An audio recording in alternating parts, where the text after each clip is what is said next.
యేసు శిష్యుడు జేమ్స్ జెబీడీ కొడుకు గురించి తెలుసుకుందాం. ఆయన ఎవరు? ఆయన యేసు జీవితంలో ఏకాంతంగా ఉన్నందున ఎందుకు ప్రసిద్ధి చెందాడు? చివరికి ఆయన ఏ విధంగా మరణించాడో చూద్దాం.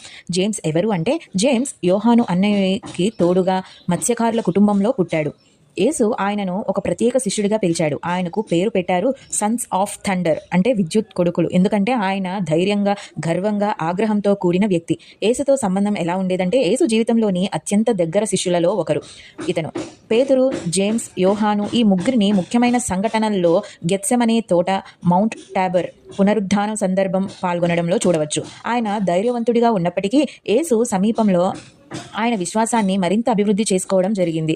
యేసు తర్వాత జేమ్స్ ఏమయ్యారు అంటే, యేసు పునరుద్ధానం తర్వాత జేమ్స్ ఇతర శిష్యులతో కలిసి సువార్తను ప్రచారం చేశాడు. ఆయన క్రైస్తవ విశ్వాసంలో భక్తితో, ధైర్యంతో నిలబడ్డాడు. యాక్ట్స్ 12:2 ప్రకారం మనం చూస్తే ఆయనే యేసు శిష్యుల్లో మొదటి మార్టీర్ అయ్యాడు. జేమ్స్ మరణం ఎలా ఉందంటే, రోమన్ పాలకుడు హెరోద్స్ ఆదేశాలతో జేమ్స్ను తుపాకీతో మరణానికి గురి చేశారు. యాక్ట్స్ 12:2లో మనం చూడవచ్చు. ఆయన మరణం యేసు కోసం ధైర్యంగా నిలబడిన విశ్వాసం యొక్క ప్రతీక. నేటి యువతకు సందేశం ఏంటంటే, ధైర్యం అనేది మాత్రమే శక్తి కాదు, విశ్వాసంతో ధైర్యంగా నిలబడడం గొప్పతనం. జేమ్స్ మనకు చెబుతున్నది, యేసు కోసం నిజమైన విశ్వాసి ఎలాంటి భయం లేకుండా యేసు సువార్తను ప్రకటిస్తాడు. మరి జేమ్స్ కథ మనకు ఒక పాఠం చెబుతోంది. ధైర్యం, విశ్వాసం మరియు యేసు కోసం నిలబడడం ఎంత గొప్పదో నువ్వు కూడా చేయగలవు. మరిన్ని బైబిల్ కథలు తెలుసుకోవాలంటే మా ఛానల్ సబ్స్క్రైబ్ చేయండి, లైక్ చేయండి, షేర్ చేయండి.